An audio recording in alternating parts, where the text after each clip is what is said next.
Time has come to discuss the outer layers of research methodology, or indeed of Saunders' research onion. The research approaches, deductive, inductive, and research philosophies. Now, you have heard of the research approaches before.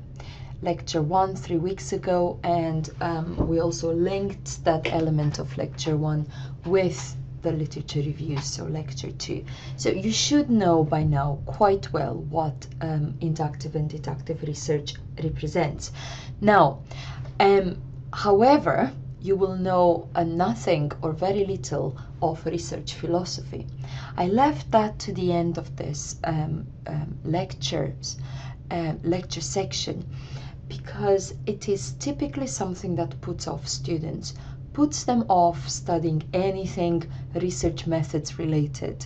I'm not saying it's easy, but I'm hoping that I have got your attention so far, and that with what you have covered until now, you will find research philosophy just a little bit less inaccessible, hopefully. Research philosophy is based on ontology and epistemology. Yes, this is difficult unless you are Greek, and I know a few of you are Greek, so you guys will find it a lot easier to understand. Basically, ontology has to do with what it is that we know about the world, and epistemology, how do we get to know that the nature of the thing we know exists is actually the way we perceive it. So look at this pyramid, for example. What is a pyramid is the kind of question that ontologists would concern with, whereas how do we get to know that this is a pyramid and that it has this particular shape? This is something that we would study under epistemology. You don't need to worry about ontology. Ontology is in effect the findings of your research. So you have to decide on the nature of a particular thing or phenomenon by studying it. Now, let's concern ourselves with epistemology. How do we get to know the things that we find out through research? Now, there is this paper by Morgan and Smircich, 1980, which helps you identify if you are likely to have a subjectivist approach to social science, or, on the contrary, an objectivist approach to social science. Simply take 3 to 5 minutes, I would assume it takes.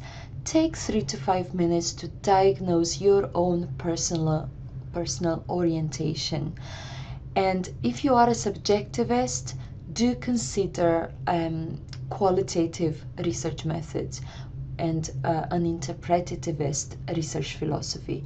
If you are an objectivist, so if most of your ticks are in this region of the diagram, then consider positivistic research philosophies. Okay? I'll just leave you with it. You will read it at your own time. Simply pause this video on it, take a piece of paper and a pencil, and just tick things on until you diagnose your own orientation, epistemological orientation.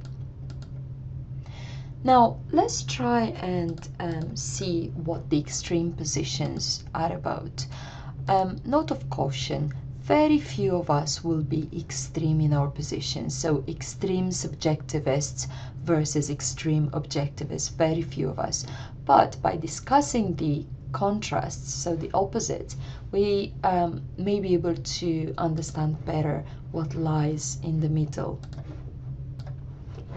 Essential to extreme objectivism is this bullet point over here, that there is a concern for objective forms of knowledge. So a belief that there are patterns, relationships that stay the same between different variables in the nature, in the social world, in the outside world, the world outside us. So researchers presenting extreme objectivism as their epistemological orientation are likely to look for laws, patterns. It is also something that people normally associate with hard science. Okay? Now, increasingly we have, however, got to appreciate the softer side of science. Okay, the kind of science that reveals to us things that are worth analyzing, and we do that through exploration and through an epistemology that emphasizes the importance of understanding the processes through which we offer meaning to our world. So for example, this pyramid here, if you ask a child what this is, a child with very little understanding of things in the world, they may give you very striking explanations for what this object is. They may never say pyramid. They may call it a number of things. They may think it's a dolly, and they may try to guess where the eyes are. They may try to see it as a building block. Some may refer to it as the shape of a pyramid. Very few will know about the historical artifacts of the Egyptian pyramids. So people would offer different views on what this is. Okay? Now, extreme subjectivists believe that there is value in processes through which meaning is being offered to things in the world. Okay? So, in other words, it's not the meaning that counts, it's the process through which meaning is conferred. Okay? So, a view of reality that emphasizes projection of human perception. Again, a very nice diagnostic tool of your research philosophy, starting from your objectivist or subjectivist standpoint. Remember, we only care about objectivity and subjectivity as foundations to research philosophy. Remember this outer layer, research philosophy. Plenty of research philosophies here, but in reality we will only deal with positivism and interpretativism at your degree level, possibly pragmatism, not a lot more than that. And I know subjectivism and objectivism are words in the onion as well, but just ignore that for now, otherwise it will just complicate things further for you. Now, going back to your diagnostic tool, this is again for your perusal. Take a few minutes, probably less than the previous diagnostic tool. Take pen and pencil, pen and paper, and just tick your agrees, disagrees, and don't knows to diagnose where you are most likely to fall, under the positivist camp or the interpretativist camp. If you are an objectivist, you are likely to also be a positivist. If you are a subjectivist, you are also likely to be an interpretativist. Okay? So, there are two dominant research philosophies, positivism and interpretativism. Positivist philosophies are based on objectivist epistemology, assumes a coherent external reality, one which we can get to know exactly as it is. So for those of you who have heard of Plato or know anything of Plato, Plato took a positivist view of the world in which there is an objective outside reality and our perception of it is imperfect. Okay? Typically, positivists will deal with measurements and statistics and numbers, very often with numbers. And even when they deal with words, they would try to analyze those words quantitatively, so by counting frequencies of the word's occurrence. Now, on the other side of the spectrum, interpretativists don't believe that the world outside us is independent from our own nature as humans as people who interpret the world outside us. So in other words, unlike the positivists who think that our interpretation of the absolute truth is imperfect, interpretativists think that there is value in that interpretation, and whether or not there is something beyond that interpretation is not important. What is important is how we interpret, because it is the way that we interpret the world that enables us to act in one way or another. So think if you are simply, just going through a bit of a depressing mood and feel that there is only the empty side of the glass and never seeing the full side of the glass, you are likely to act upon that predisposition. In other words, whether or not the world is beautiful to you, if you don't see it as being beautiful, it doesn't make any difference. You would still do things according to your view of the world. So this is what interpretativists argue, that there is no external reality, no objectivist external reality, and that indeed the external world is variable depending on how we perceive it. So interpretativists would typically be interested in what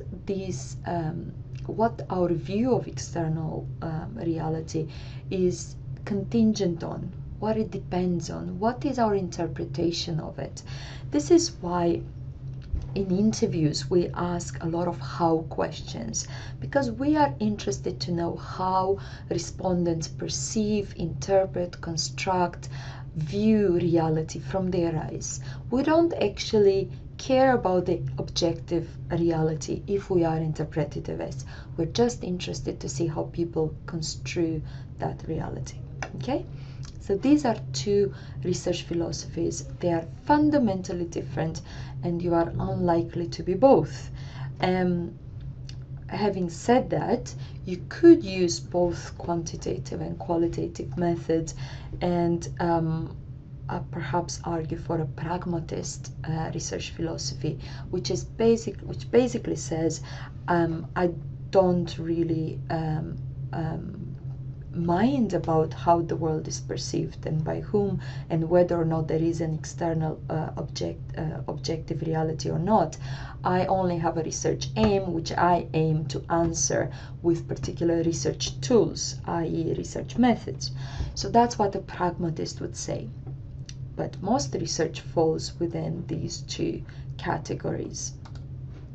Now, how do we report on research philosophy? How do we actually use this knowledge of our research philosophy in our own research proposal and later on in our own dissertation?